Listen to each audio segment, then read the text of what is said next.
Do you know a song I heard this morning that I have not heard in ages, and it made me chuckle? Go on. Mr. Vane by Culture Beat. Oh! And I remember... Call me Mr. Raider. Yeah, Call me Piece of Raw is what it sounded like. Call me Mr. Who's Was Mr. Raider? Steve Raider. You know, from the village.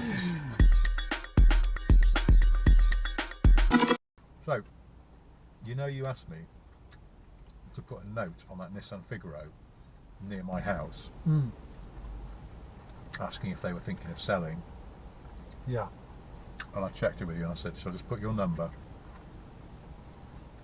Well, I've good news. I'm presuming since you've not mentioned it, they haven't rung you. No. Because I did it 2 days ago.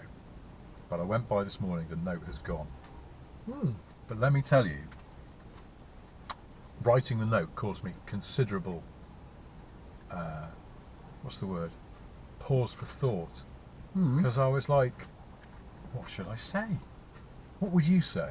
And I was like, I know you already filmed me or something, so I didn't want to bother you. Do you have any idea how many of those notes I've written in my life?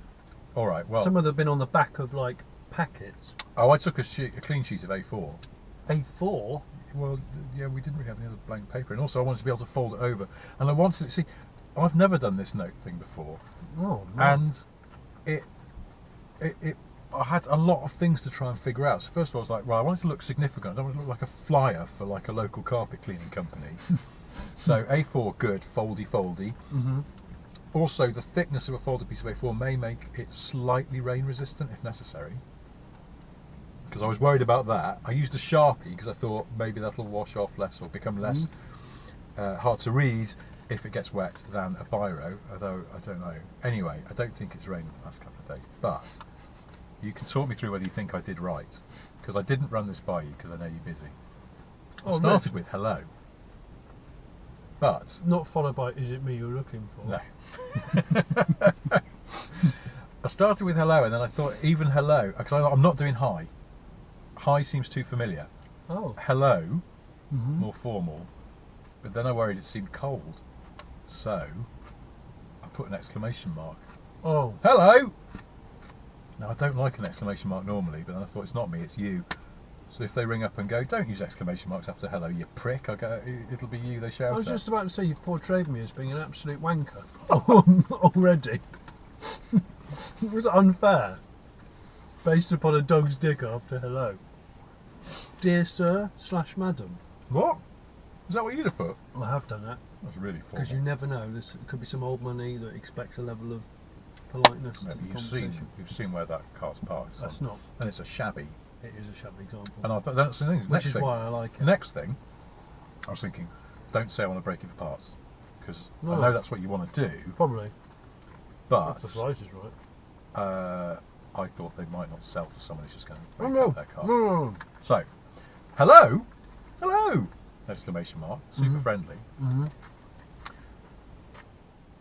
And then where'd you go? I was like, I don't want to get too complicated, but I do need to set the stall out. Well, I've seen your car. I was wondering if you'd be interested in selling it. My name is Jonathan Smith. I never write Jonny Smith. Oh no! Well, it's okay because you know you're not used to it. It's only because in case. And I put Johnny Maverick Smith. No, you bloody didn't. I hope you didn't draw a cock and balls at the end of my name. Of course I did. I That's actually did quite a detailed sketch of Princess Anne doing some really quite extraordinary things. Princess I read the other day that Princess Margaret went out with a guy because of the size of his penis. Who was an ex-small-time gangster called somebody Bindon. I don't know. It's in David Bowie's Donald biography. Sinden. David Bowie's biography? Which one? There's loads of it. I really want The the one, moment. the Dylan Jones one. Oh, I haven't got to that bit yet. Or maybe, do you know what? I'm reading that Dylan Jones Bowie biography in like all the wrong order. I keep skipping to the bits of Bowie I like the best. It's hard. I'm finding it hard. But anyway, back to the subject. Okay, so You've been hello. Fine. You've been fine. Hello. Yeah. That's where we've got to. Then, if you were thinking of selling your car, I thought it almost sounds a bit like an advert, but that's okay. If you're thinking of selling your car, I would be very interested in talking to you. Mm. And then I realised I kind of boxed myself in. So I had to go straight for, please feel free to give me, and I was going to put call, and I thought, no, they might be older, and they'll hate that because it's a bit American. So, give me a ring on the number below. Is that okay? P.S. Do you want to buy some animal pornography? I didn't put that. I just put, but now here's the thing. So I've got that far. I feel like I've set the stall out. Hello! Started it with a jaunty tone. But then I've been very factual. How do you end? Not yours sincerely, too stuffy. No, best regards. Okay. I went with all the best. Oh, I'll take that. Is that okay? Jonny Maverick Smith, MBE. Yeah. P.S. I put in a talking point, you see. I thought I'll ring you up and go, oh, what's your MBE for? You bloody did. I wish I had now. It's so weird. You worry me. I've left a note on someone's car on a sheet of A4 in Sharpie, but then I'm apparently you're a member of the British Empire. And you're keen to point this out. Hello. Now, I saved some people from a burning building in Afghanistan during military action there. Hi, my name's Jonny. Got an MBE for it. I now spend my time wandering around Finchley, leaving notes on Nissan Figaros, hoping someone will ring me and offer to sell it to me. And I don't want anyone to forget that I'm a bloody MBE. And then obviously, yeah, I just drew a cock and balls and the picture of Princess Anne doing some stuff, quite strong stuff. As long as it was detailed. To Eamon Holmes. Oh, she was doing things to him, or he was doing... Well, you know, it's sort of. I mean, it was like a strip comic, so it kind of, they took it in turns. Would you say this is a graphic novel? It certainly was graphic. A one-page novel. I think you've done very well. I've actually bought some choice cars through notes on windscreens before. Have you ever had a note left on your windscreen by someone else? I had 3 notes left on the windscreen of the Dodge about a month ago. From different people? At a show. Now? Would you like to sell this car? Would you like to sell this car? I'd love to buy this car. One of them was in the car actually eating. I wanted these crisps, but they only had them in the big bags, so I've got to remember not to eat the whole bag. It's a family Remind bag. me. Yeah, but in a way, it's almost like normal crisp bag, and my hands have shrunk. So no, look at the size of that bag. Well, yeah, I know. Well, how many grams? It's 150. It's not Look, that big. look. I'll take that. I'll trade you a vegetable samosa.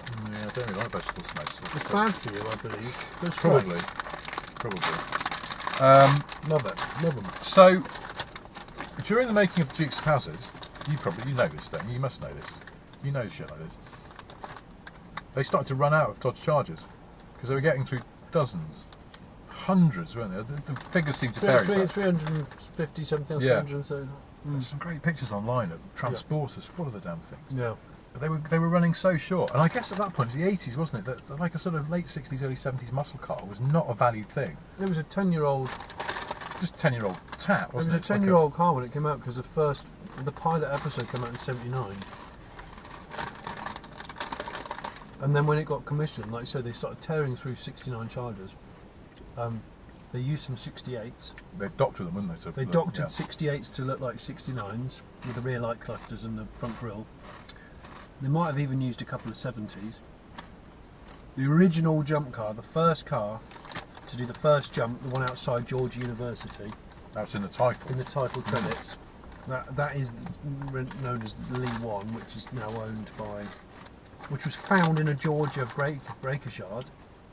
I feel like I know too much about this because wasn't it had been resprayed blue and used in a different episode of the show as a beta car in a banger rally or something? Yeah, as an old NASCAR. Do you know what? Every year, and I'd love to own that car. Once a year, almost precisely once a year, I disappear down an internet rabbit hole of the Dukes of Hazzard, and I lose an afternoon reading stuff about I've got the Dukes the of DVD Hazzard. box set of the Have first you? and second series, and they're brilliant. I mean, they are mildly sexist in places. Surf over that, brilliant. My kids, I sat down and my kids were like, "What's this?" I'm like, "Oh, it's something that it's called the Dukes of Hazzard." My kids absolutely loved it. They were talking about it for ages. Loved the jump, loved the skinning across the bottom. The one thing they thought was the most interesting was the bar fights. They said, "Why are they constantly fighting in the pub?" And it was like, they are, every time they're in the pub, there's a scene of a fight. Usually Daisy getting like a backside pinched, Yeah. or somebody staring at someone else's pint, and they're wearing a Cummins cap. And it's just.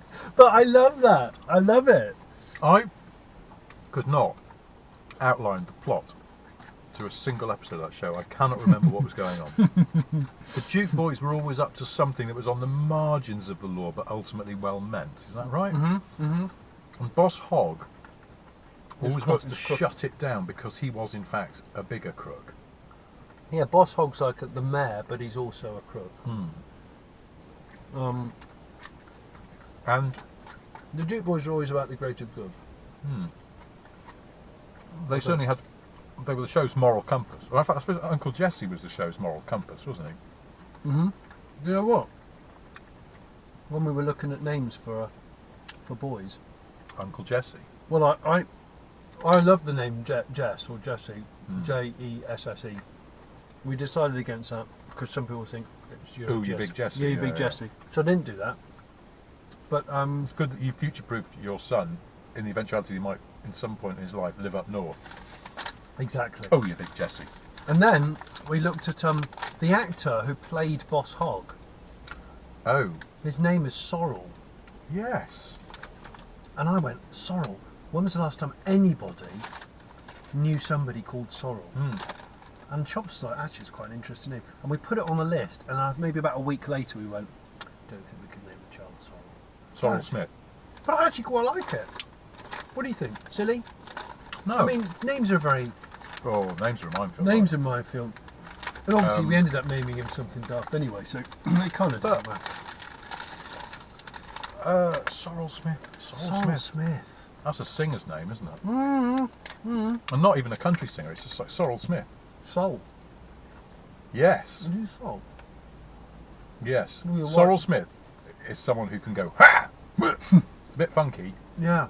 Yeah. Craig Charles would have him on his funk show, wouldn't he? And he said Yeah. he sounds like an old singer, but he's not. He's new. Yeah. New to this game. Yeah. Got him, Mr. Rayner. Got him, Mr. Call me Insane. Claire Rayner.